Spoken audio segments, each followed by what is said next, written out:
Hello wonderful people, and we're back on Dark Souls 2, and today I'm gonna share my thoughts on one of the two exclusive weapons of Scholar of the First Sin from Dark Souls 2, and that is Greatsword of the Forlorn.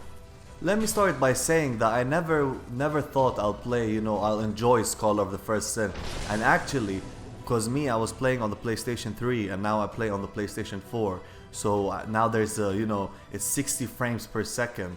It's very fun. I really enjoy the PvP. It plays a bit differently from the old ones because of the 60 frames per second, and I'm actually loving it. But let's start with this quirky ass weapon, because this weapon is unlike any other weapon, and the same is as the other weapon also. The other exclusive weapon is the same thing.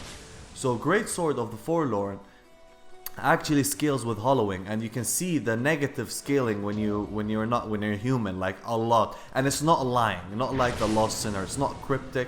It's just straight flat out handicap if you're playing it as a human. So this weapon, if you want to use it in PvP for invasions, it's impossible. If you want to use it for as a host, you have to be as hollow as possible to get the full scaling. And if you want to play with PvE, you can use the Ring of Binding to counterweight that health problem. However, if you want to use it PvP, the only way you can use it with its full potential without losing HP is playing in the arena. So playing in the arena, if you start in the arena fully hollow, you will regain your full health in the arena, but also maintain the scaling. So in a way, we can call this weapon a arena weapon, because you can't use it reliably unless you're in the arena, because as you said, you can't invade while hollow, and you don't want to fight while handicapped while as a host. So usually you'll find people using this in the arena, and too bad I didn't see a single person playing it, although I only played for 2 days, like a couple of hours. This is like only 2 sittings, but I didn't find a single guy using this weapon, and because maybe it's a bit weird how you have to use this weapon. So where do you get this weapon? You have to kill the invader Forlorn a couple of times. So the first 4 times you get each time an item for the armor, and then the 5th time you get the Greatsword, and the 6th time you get the scythe. So now that we know where you get the weapon, let's start with the requirements and the scaling on the weapon. So it requires 20 in strength and 15 in dexterity and 10 in faith and intelligence, and it has a C scaling in strength, D in dexterity, and D in dark. Now when when I saw this weapon, I said let me infuse it with dark, because this is what made sense in the beginning. And by the way, this weapon has a high bleed damage, very high bleed damage. Anyways, in the dark version, it was okay. It did good damage, reliable damage. The moveset is simple for this weapon. It's exactly the same as Mastodon Greatsword, the Dragon Greatsword, I think it's called. This moveset, same exactly. It's actually, I'm annoyed that they didn't add just a single thing that makes this weapon's moveset unique. There's nothing unique about the moveset. But when it's dark, it's just normal dark weapon. That's how it felt for me.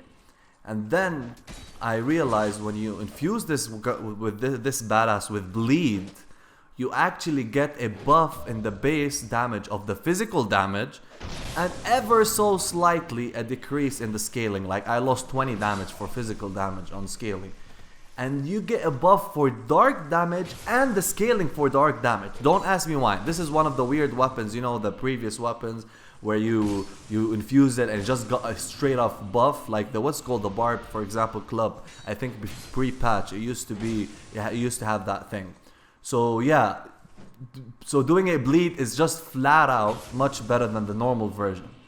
And I tried in the dark build. I went for high intelligence and faith, and on my bleed build I went just exact requirement for using dark weapon, which is I think is 16 intelligent and 14 faith, and that's it. And even the staff, I didn't consider it the weight on the weapon. I just buffed the dark and just put it out of my inventory for the equip load. So this weapon, what's very nice about it? I think it's the king of bleed weapons. King of the bleed weapons, guys. This bleed on this weapon is so high. I think it's the highest in the game. I'm not sure. I think maybe the Ivory King Ultra Greatsword, when buffed with bleed, has a better one, but don't forget it's an Ultra Greatsword, so good luck getting multiple hits. So straight away when I saw how good it is in Bleed, I went and I got, you know, the shadow gauntlets, which you get, by the way, same place as before. Although there's shadow enemies in the game, they don't drop the armor. I don't know why. And I was using the Crest Blood ring, which you get, Crest of Blood ring, which you get from the Covenant, the Brotherhood of Blood. Both of these increase Bleed. And after I did that, guys, and by the way, Bleed got a buff in a way, not a buff, a statistical buff. It got a buff, you know, now at least you know your opponent got bled. And how is that? You will hear heartbeats when people bleed. However, you can barely hear it on this video, although I think every encounter I did, I bled the person. Like, you can bleed people with one guard break. Literally, I've done that. One guard break. I did no other hit before that.